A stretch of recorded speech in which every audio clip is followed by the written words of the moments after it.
it's been a minute. Chris Broussard is back, breaking out his Under Duress list. Every one's in play, every sport's in play, including but not limited to the association. How about some Suns Thunder last night? No CP3, no problem. Phoenix wins their 8th straight. Phoenix doesn't need any motivation. None of the Suns are on this list, so Chris Broussard, who is? Which 5 guys are under duress in the sports world right now? Tell me. My man out in L.A., number 5, LeBron James. All eyes in the NBA world are on the king. All right, for several reasons. One, on the court, yet again, his running mate, Anthony Davis, is hurt. So LeBron has to carry them. Can he get them up into the top 8 without Anthony Davis? Can he stay healthy? We're looking at that. But beyond that, off the court, there are stories galore about LeBron being in a battle with the glamour franchise of the NBA in a way that none of the previous superstars, and what a list, Shaq, Kobe, Magic, Kareem, in a way that none of them has been at odds with the Lakers. There even was a report yesterday we saw that they said they should trade LeBron James. So a lot of pressure on the king.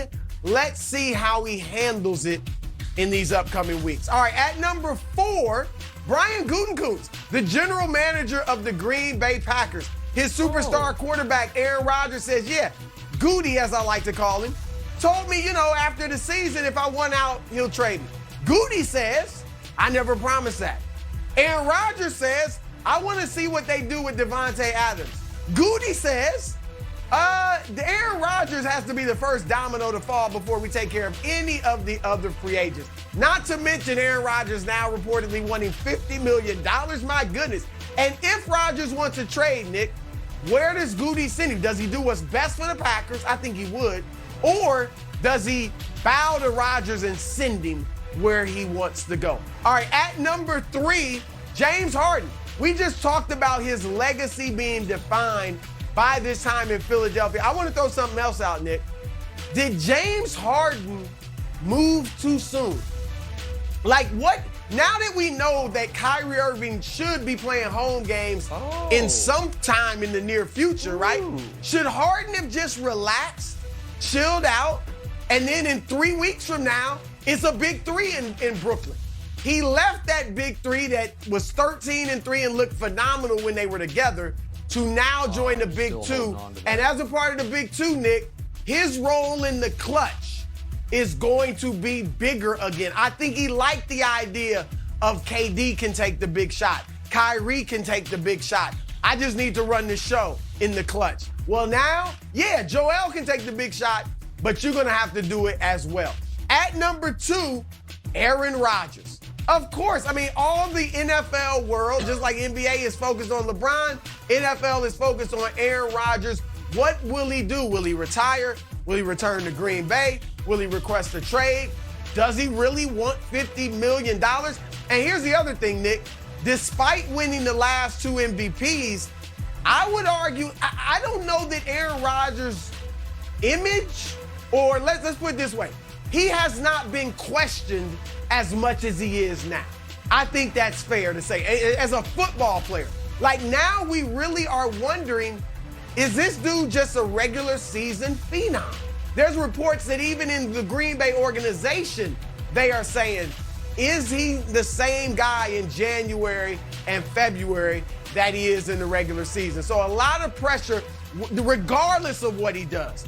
If he stays, can you lead Green Bay to the Super Bowl? If you go to the AFC, you really want to take on all those guys in that conference? And if you retire, well, you were great individually, but it's been a long time since we saw you in the Super Bowl. All right, at number 1, Ben Simmons. Ben Simmons. The good news is that Ben is looking terrific on the bench in street clothes with his new teammates. I watched him last night against Boston. He looked good, like comfortable, calm, collected, all that. The bad news is that Ben looks comfortable and calm and collected in street clothes on the bench next to his new teammates. Like, where's he playing? Ben, I want to see you Monday. I want to see you Monday out there playing for the Nets. I certainly want to see you in Philadelphia on March 10th. And boy, oh boy, I mean, that is a game, March 10th in Philadelphia, that the pressure is going to be on. How does he handle it? If he doesn't play, or if he melts and he crumbles and it clearly affects him, then what are we looking at for the rest of the season for the Nets? If he does play and he plays great and he overcomes, same thing, Nick, my oh my, then what are we looking for? Because it would seem like the mental cobwebs are gone. He's going to be at his best, and that would bode well for the Nets and maybe have championship ramifications. All right, I think this is a really good list, Broussard. I'm going to make a couple small tweaks because I think in an odd way, when he comes back, and it should be sooner than later reportedly, Ben Simmons' teammate, Kevin Durant, is under some duress here. So here's the deal, Broussard, and we don't talk about this so much because he is so obviously and clearly and undeniably great. But what's also true is Kevin Durant turns 34 before next season begins. Kevin Durant has won one playoff series since May of 2019. Brew, we're in February of 2022. So, and again, it's not his fault, but it's the reality of the situation. And Durant did something interesting a few days ago. He was tweeting about, what defines a player's legacy? Is it skill or accomplishments? And I can't get into KD's head, but I'm guessing, KD hopes the answer is skill more than accomplishments because his skill is undeniable. Undeniable. And I'm not trying to act like KD hasn't accomplished a ton in this league. But when you look at the guys who are the greatest to ever play, which he obviously is, almost all of them have not accomplished a little more than him. They've accomplished a lot more. So Durant has 2 rings, 4 finals appearances, 1 MVP. Guys, in my opinion, he's chasing on the all-time list or right there with Steph, who he's right there with, maybe slightly ahead. Steph has 3 rings, 5 finals, 2 MVPs. What about Dr. J? Dr. J has 1 ring, 4 finals, 1 MVP in the NBA, and then 3 MVPs and 2 championships in the ABA. So you put Dr. J's career together, to me it far out. Bird, for instance, right? What does Bird have? 3 rings, 3 MVPs, 5 finals appearances. I think a lot of people are like, oh, Durant's better than Bird. Well, not yet. Maybe if they were to, not yet. And so Moses Malone, Durant's got more rings. Moses has 3 MVPs. So the Dream's got around the same resume. He's got the 2 rings, 3 finals appearances, 1 MVP. So my point is this. For a guy who's now, I think, a legit injury concern, every playoff run matters. Every year matters once you're into your mid-30s.